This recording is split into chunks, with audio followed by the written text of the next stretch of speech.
Everyone warned me about him. They said silence made him dangerous, that he was impossible, cold, a genius they claimed had turned his back on sound. The last interpreter quit after 2 days. The one before her lasted a week. By the time I stepped into the editing room on the 5th floor, they weren't even pretending anymore. They were betting on how long I'd last. The door closed behind me with a soft click. Joon-seo didn't turn around. He sat facing the screen, shoulders tense, fingers hovering over the pause button, like the world might shatter if he let the film keep playing. I stood there, waiting. He didn't acknowledge me. Not once. I didn't say a word. I raised my hands anyway, and that was the first mistake I ever made with him. He didn't look at my hands. That hurt more than I expected. Most people stare when you sign. Some are curious, some uncomfortable. But Joon-seo acted like I didn't exist at all. I signed my name slowly. Nothing. Minutes passed. Minutes passed, the room filled with the quiet hum of machines and unfinished thoughts. Then, his fingers twitched. Just once. He picked up a pen, scribbled something on a notepad, and slid it across the table without turning. You can leave. No explanation. No anger. Just dismissal. I looked at the words. Then I pushed the notepad back toward him. I stayed. That was when he finally looked at me. His eyes were darker than I expected. Not angry. Not cruel. Just exhausted. He signed then, quick, messy, emotional. I almost missed it. He wasn't asking me to translate. He was asking me why I hadn't left. I hesitated. Then I signed back, because you didn't tell me to go with your hands.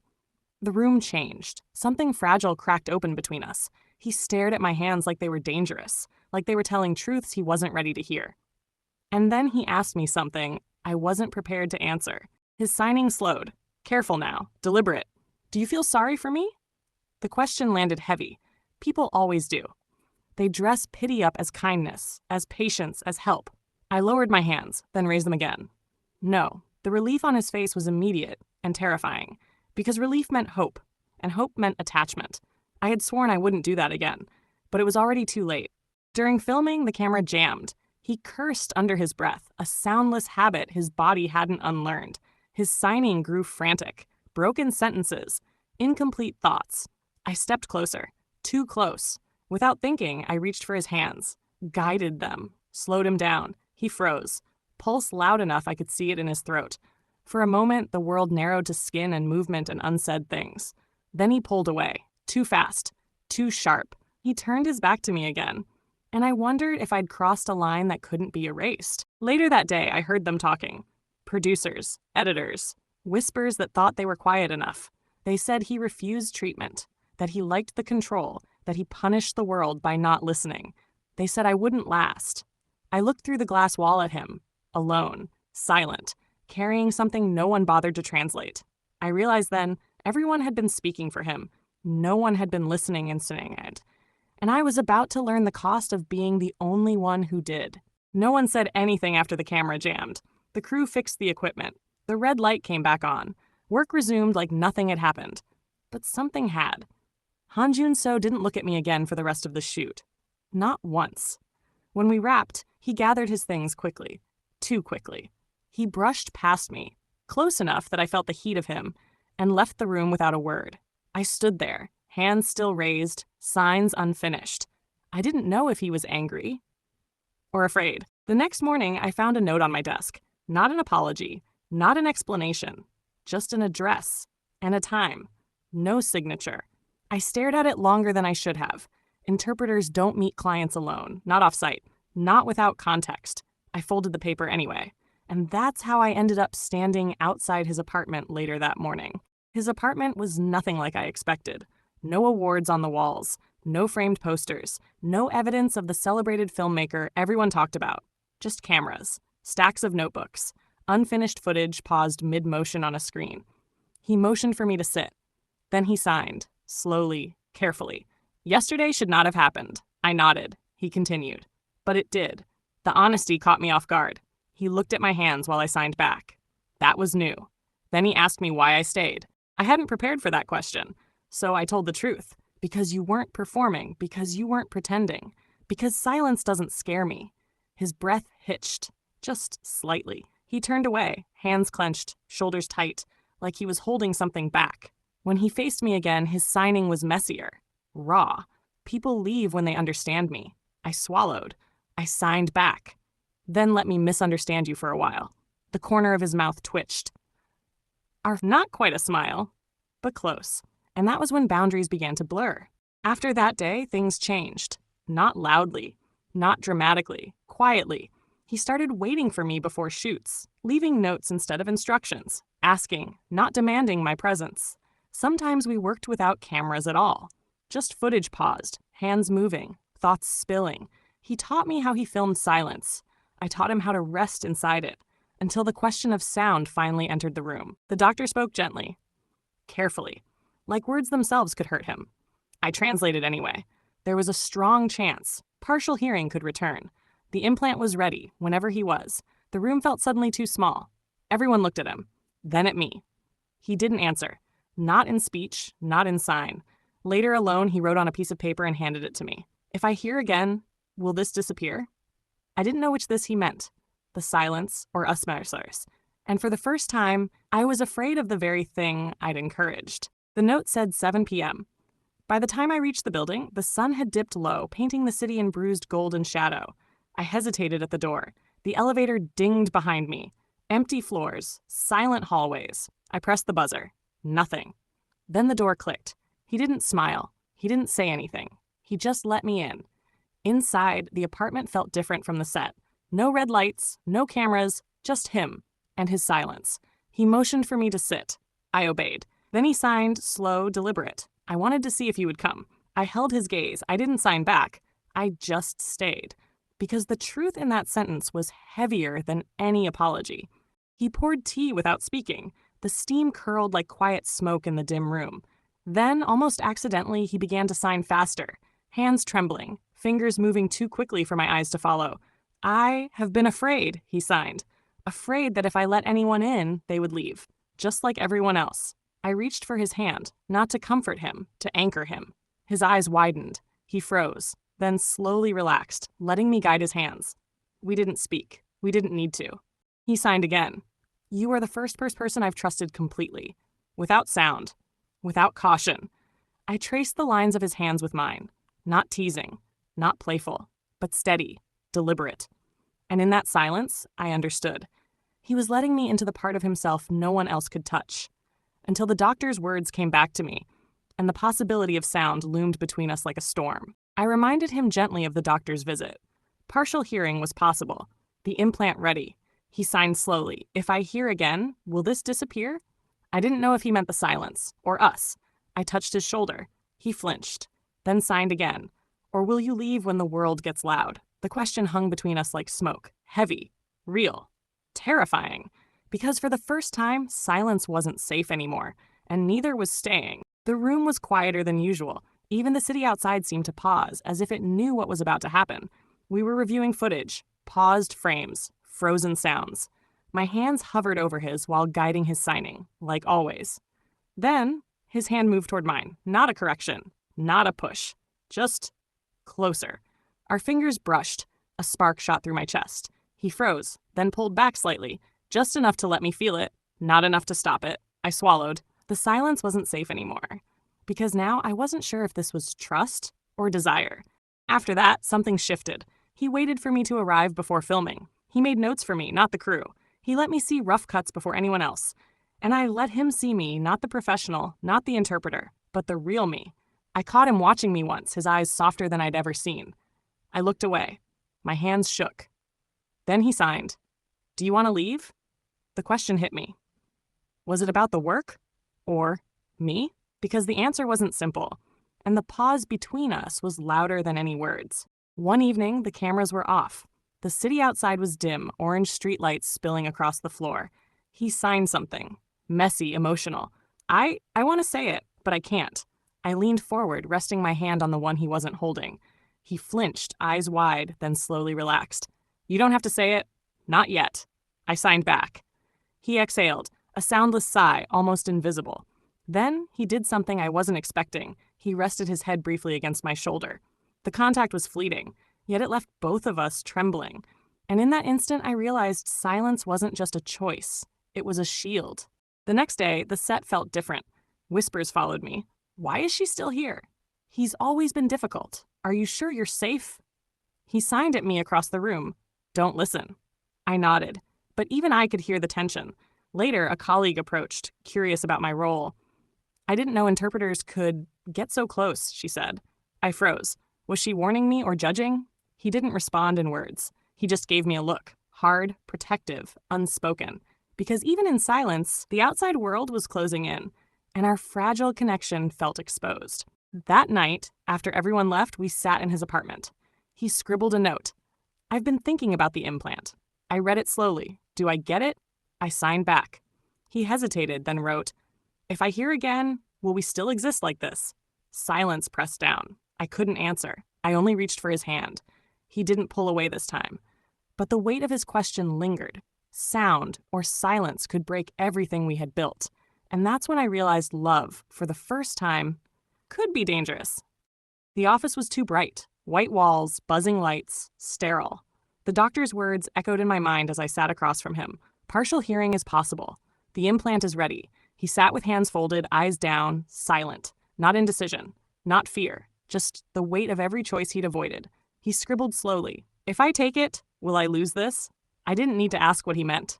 Us? I signed back, heart thundering. His fingers trembled. He didn't answer. Not yet.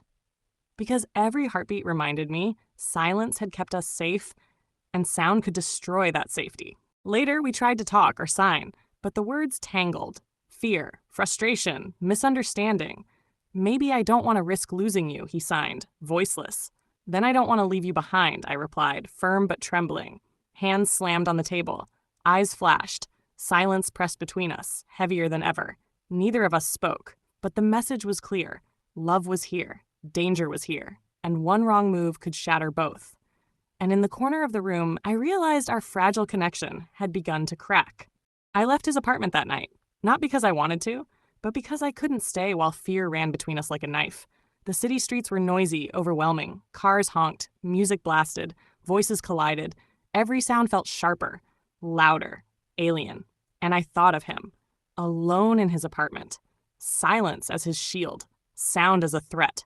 And I didn't know if this goodbye would be temporary or forever. He returned to work.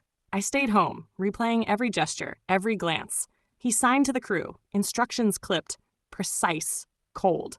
The warmth was gone. I scrolled through the footage on my laptop, paused frames of our hands touching our silent conversations. Every moment felt stolen. The silence between us had grown heavier than sound itself, because the question lingered. If sound returned, would our hands ever meet the same way again? Days later, a note arrived. His handwriting. Small, careful. I hear the world now. I still want you. My hands shook. I signed back immediately. Then come to me. And somewhere between the fear and the hope, I realized sound could break us. But it could also bring us together. Because tomorrow we would meet again, and neither of us would know if we were walking toward love or heartbreak. The plane touched down, and everything felt louder than it should. Car horns, street chatter, music from every corner. I covered my ears for a moment, remembering him, his silence, his control over a world I could never fully enter. I set my luggage down in my apartment and pulled out my laptop. Paused frames of him flickered across the screen, hands brushing mine, his eyes soft, vulnerable. I hadn't realized how much I had needed him, until the city screamed at me. And I wondered if our silence had been the only language we could truly understand. Meanwhile, Seoul was different too. Joon-seo walked through the studio, implant in place. He could hear the camera whirring, voices, laughter, criticism, noise he hadn't felt in years. But the sound didn't bring relief. It brought emptiness. Because in every noise, I wasn't there. He signed to the crew without thinking, pauses between words longer, movements slower. The silence he had once controlled now seemed like a luxury he no longer had. And for the first time, he realized that hearing the world didn't mean he could hear his own heart. I replayed our apartment moments in my mind. Hands brushing, tea steaming in the dim light, the way he let me guide his fingers, trust me fully. I signed silently to myself as if the air could carry my words to him. I don't regret staying. And he was everywhere in that silence. Like a shadow, like a heartbeat, like the pause between notes in a song I could never finish. Until I realized that leaving hadn't made the silence easier. It had made it unbearable. My phone buzzed. A simple text. I still see you. I still need you. It wasn't words I wanted. It was him. His hands, his eyes, his quiet trust. I traced the screen with my fingers, trembling, then typed back, I'll come. I have to. The city outside was loud, but inside, a new kind of silence stretched between hope and fear, because tomorrow we would decide if love could survive sound or if it would break us forever. The airport was chaotic, announcements blaring, footsteps echoing, luggage wheels squeaking. I pushed through, scanning every face.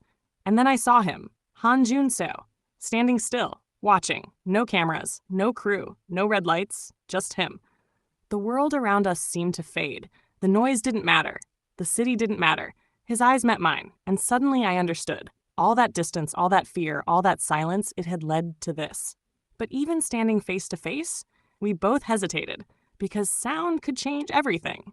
He raised a hand, then slowly spoke. You came. The sound was strange, unfamiliar.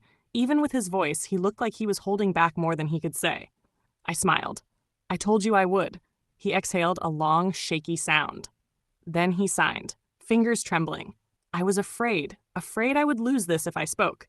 I reached for his hand. We didn't need words anymore, because in that moment, the choice between silence and sound still hung over us, like a fragile thread. We walked to a quiet park. Familiar footsteps, familiar spaces. But shadows lingered, whispers from colleagues, the noise of a world that didn't understand us. He paused, looking at me, voice soft. Do you think it can survive? The sound and us? I signed slowly, deliberately. We'll survive. Because silence isn't what holds us together. We are. He smiled then, a real, full smile, the kind that made my chest ache. But as we held hands, I realized we weren't just facing the world. We were facing ourselves.